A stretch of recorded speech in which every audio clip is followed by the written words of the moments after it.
नमस्कार, स्वागत है आपका हमारे स्पेशल बुलेटिन कोरोना को करो ना में। मैं हूं आपके साथ मीनाक्षी त्रिवेदी। इस बुलेटिन में हम रोजाना आपको कोरोना से जुड़ी महत्वपूर्ण जानकारी देते हैं। तो इसी सिलसिले को आगे बढ़ाते हुए सबसे पहले दिखाते हैं आपको कोरोना से जुड़ी सुर्खियां। दिल्ली में लॉकडाउन में मिली छूट पर केंद्रीय मंत्री हर्षवर्धन का बयान। कहा, दिल्ली में मिले कम से कम छूट, केजरीवाल ने दी कई तरह की ढील। पंजाब सरकार ने कोरोना वॉरियर्स को बेमिसाल सेवाएं देने के लिए सम्मानित करने का किया फैसला। 108 पुलिस कर्मचारियों, स्वास्थ्य विभाग के 3 डॉक्टरों, एक समाज सेवी और पीजीआई के 7 डॉक्टरों, एक नर्स और पूरे नर्सिंग और अटेंडेंट स्टाफ को प्रतिष्ठित director general of police honour and disc के लिए चुना गया।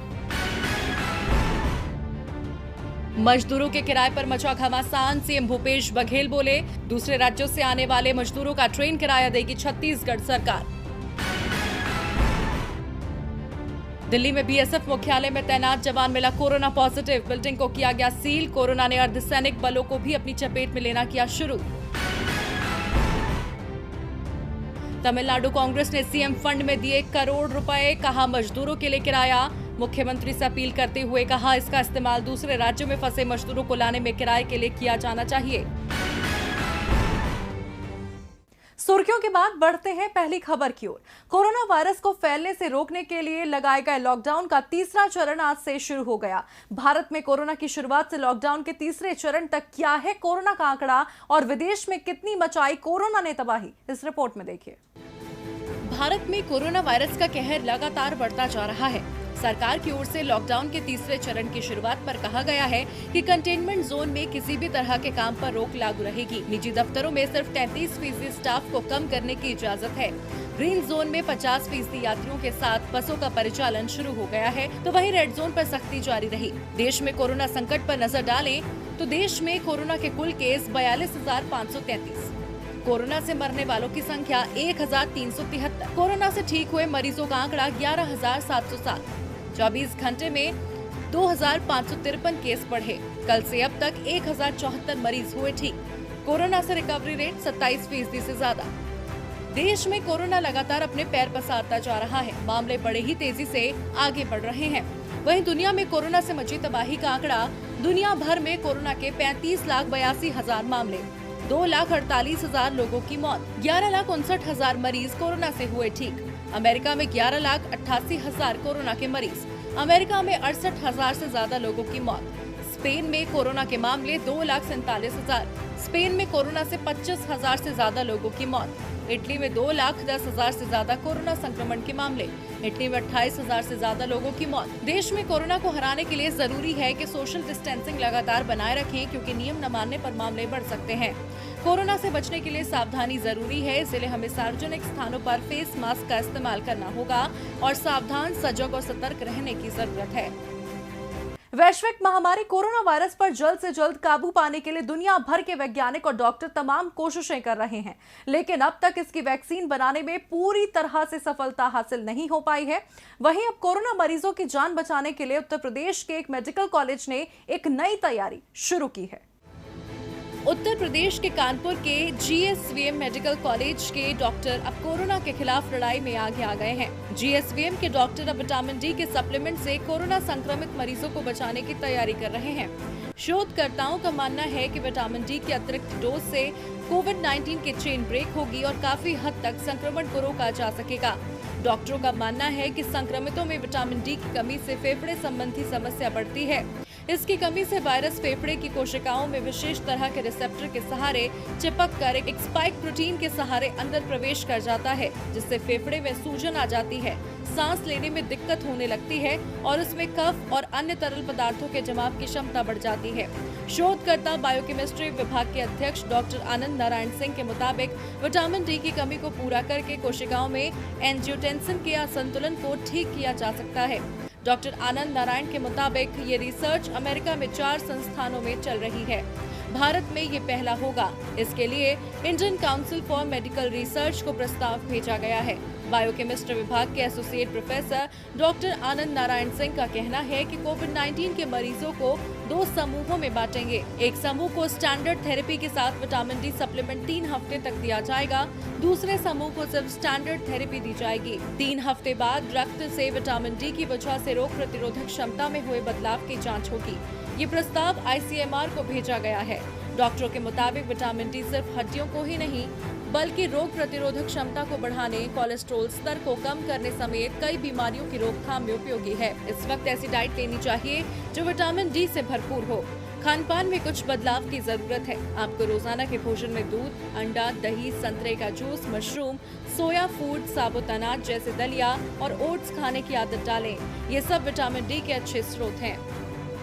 हर तरफ कोरोना वायरस ने हाहाकार मचाया हुआ है। इससे निजात पाने के लिए हर संभव प्रयास किए जा रहे हैं, फिर भी इसकी रफ्तार थमने का नाम नहीं ले रही है। लेकिन अब कोरोना वायरस को लेकर एक राहत भरी खबर सामने आई है। देखिए इस रिपोर्ट में। जी हां, वैश्विक महामारी कोरोना वायरस की वैक्सीन को लेकर एक राहत भरी खबर सामने आई है। दरअसल कोरोना की वैक्सीन कितनी कारगर है, इस पर फैसला जून के महीने में ही आ जाएगा। ये बात ऑक्सफोर्ड यूनिवर्सिटी के वैज्ञानिक जॉन बेल ने कही है। आपको बता दें, जॉन बेल कोरोना वायरस की वैक्सीन बनाने वाली टीम का नेतृत्व कर रहे हैं। जॉन बेल ने कहा, संभव है कि उनकी टीम को जून की शुरुआत तक ये पता चल जाएगा कि कोरोना की वैक्सीन प्रभावी है या नहीं। बेल ने आगे ये भी कहा कि मजबूत एंटीबॉडी बनाने में ये वैक्सीन काफी प्रभावी हो सकती है। फिर भी ये कितनी सुरक्षित होगी, ये सुनिश्चित करना एक बड़ा मुद्दा है। वैक्सीन के संबंध में जो भी हो रहा है उसे लेकर हम क्लिनिक में बहुत सावधानी बरतने की कोशिश कर रहे हैं। हम इस पर निगरानी रखे हुए हैं और जो भी रिजल्ट सामने आते हैं उसके लिए पूरी तरह सतर्क हैं। बेल के अनुसार कोरोना वायरस फ्लू की गति से अपना रूप नहीं बदल रहा है, इसीलिए इस वैक्सीन की मौसम के हिसाब से काम करने की संभावना ज्यादा है।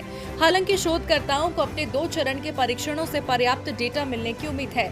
आपको बता दें, ऑक्सफोर्ड का ये समूह महामारी के प्रसार को रोकने के प्रयासों के साथ साथ इसकी प्रभावी और सुरक्षित वैक्सीन खोजने की दिशा में लगातार काम कर रहा है। कोरोना वायरस को जड़ से समाप्त करने के लिए पूरी दुनिया के वैज्ञानिक और डॉक्टर अलग अलग तरह की दवाइयों की जांच कर रहे हैं। इनमें से कुछ दवाएं पहले से किसी बीमारी के इलाज में इस्तेमाल की जा रही हैं। नई स्टडी में ऐसी है एक बीमारी की दवाई का जिक्र है जो शरीर के लिए खतरा बन सकती है। देखिए रिपोर्ट। कोरोना के इलाज में मलेरिया, सेप्सिस, एंजाइटी और एलर्जी की दवाओं पर भी ट्रायल चल रहे हैं। इन दवाइयों को जांचने का मकसद ये है कि कोरोना मरीजों में वायरस के प्रभाव को खत्म करने में इनकी ताकत का अंदाजा लगाया जा सके। लेकिन खांसी से पीड़ित कोरोना वायरस के मरीजों के लिए खास प्रकार की खांसी की दवा का उल्टा असर हो सकता है। इससे वायरस तेजी से फैल सकता है। ये खांसी की दवा शरीर के अंदर कोरोना वायरस को फैलने से रोकने में मदद करने की बजाय उसके फैलाव को बढ़ा सकती है। हाल ही में साइंस मैगजीन नेचर में इस पर रिपोर्ट पब्लिश की गई है। आपको बता दें, जब वैज्ञानिक लैब में इंसानों की कोशिकाओं पर इस खांसी की दवा की जांच कर रहे थे तो पता चला कि एक केमिकल की वजह से कोशिका में वायरस तेजी से फैल रहा है। कैलिफोर्निया यूनिवर्सिटी के San Francisco school of pharmacy के रिसर्चर ब्रायन सोइसेट ने कहा है, जांच में पता चला है कि जिस खांसी की दवा यानी कफ सिरप में डेक्स्ट्रोमेथोर्फन रसायन है वो कोरोना वायरस के मरीजों की दिक्कत को बढ़ा रहा है। इस रसायन की मदद से वायरस शरीर के अंदर ज्यादा तेजी से फैल सकता है। ब्रायन ने कहा कि हम ये नहीं कह रहे कि सभी लोग इस रसायन वाले कफ सिरप को लेना बंद कर दें, लेकिन जो नए कोरोना वायरस है उन्हें इस रसायन के कॉम्बिनेशन वाली खांसी की दवा से बचना चाहिए, क्योंकि लैब में जो रिजल्ट दिखाई दे रहे हैं अगर वही इंसानों के शरीर में दिखने लगे तो मुसीबत बहुत ज्यादा बढ़ सकती है। इसीलिए इसकी बड़े पैमाने पर जाँच की जरूरत है। एक तरफ जहां दुनिया भर के वैज्ञानिक कोविड-19 का इलाज खोज रहे हैं तो दूसरी ओर कुछ देश हर्बल ड्रिंक से उम्मीद लगाए बैठे हैं। बताते हैं आपको क्या है हर्बल ड्रिंक और क्या इससे कोरोना का इलाज संभव है, इस रिपोर्ट में देखिए। तंजानिया और कांगो ये 2 देश ऐसे हैं जिन्हें लगता है कि एक हर्बल ड्रिंक से कोरोना वायरस का इलाज हो सकता है। तंजानिया के राष्ट्रपति ने अपने लोगों से वादा किया है कि इस हर्बल ड्रिंक के आयात के लिए वो मेडागास्कर प्लेन भेजेंगे। राष्ट्रपति जॉन मागुफुली इस हर्बल ड्रिंक का प्रचार कोरोना वायरस की दवा के तौर पर कर रहे हैं। तंजानिया के अलावा कांगो के राष्ट्रपति ने भी ऐसा ही वादा किया है। कोरोना के खिलाफ कोविड ऑर्गेनिक्स को किया गया है लॉन्च। मेडागास्कर में लॉन्च की गई ये हर्बल ड्रिंक आर्टमीजिया नाम के एक प्लांट से तैयार होती है। हर्बल ड्रिंक मलेरिया के इलाज में भी कारगर है। आर्टमीजिया का इस्तेमाल हर्बल टी बनाने के लिए अन्य जड़ी बूटियों का इस्तेमाल किया गया है। लेकिन विश्व स्वास्थ्य संगठन ने ये साफ किया है कि कोरोना वायरस का अभी तक कोई इलाज नहीं मिला है और लोगों को अपनी मर्जी के इलाज से बचने की सलाह भी दी गई है। मार्च में अमेरिकी संस्था National Center for Complementary and Integrative Health ने भी कोरोना वायरस के कथित इलाज के नाम पर हर्बल थेरेपी और चाय के इस्तेमाल पर चेतावनी दी थी। संस्था ने कहा था, कोरोना वायरस से बेहतर बचाव है, संक्रमण की संभावना को जहां तक संभव हो सके टाला जाए। लेकिन इसके बावजूद इस हर्बल चाय की मांग दूसरे अफ्रीकी देशों में भी बढ़ रही है। हाल ही में मेडागास्कर ने इसकी एक खेप गिनिया बिसाऊ को भेजी है। मेडागास्कर के राष्ट्रपति ने भी ट्वीट किया कि इक्वेटोरियल गिनिया के विशेष दूत को हर्बल ड्रिंक की शिपमेंट सौंपी गई है। इसके लॉन्च पर विश्व स्वास्थ्य संगठन ने बयान में कहा है कि कोविड-19 के इलाज के नाम पर लोगों को किसी भी दवा से अपना इलाज खुद करने की कोशिश नहीं करनी चाहिए। कोरोना वायरस के खिलाफ असरदार दवा खोजने का कोई शॉर्टकट नहीं है। इसके इलाज के लिए अंतर्राष्ट्रीय स्तर पर ट्रायल चल रही है। आपको बता दें, तंजानिया में अभी तक कोरोना वायरस के 480 मामलों की पुष्टि हुई है, जबकि कांगो में 229 और मेडागास्कर में 135 कोरोना संक्रमण के मामले रिपोर्ट किए गए हैं। इस बुलेटिन में फिलहाल इतना ही। आप अपना और अपने परिवार का रखें ख्याल। नमस्कार।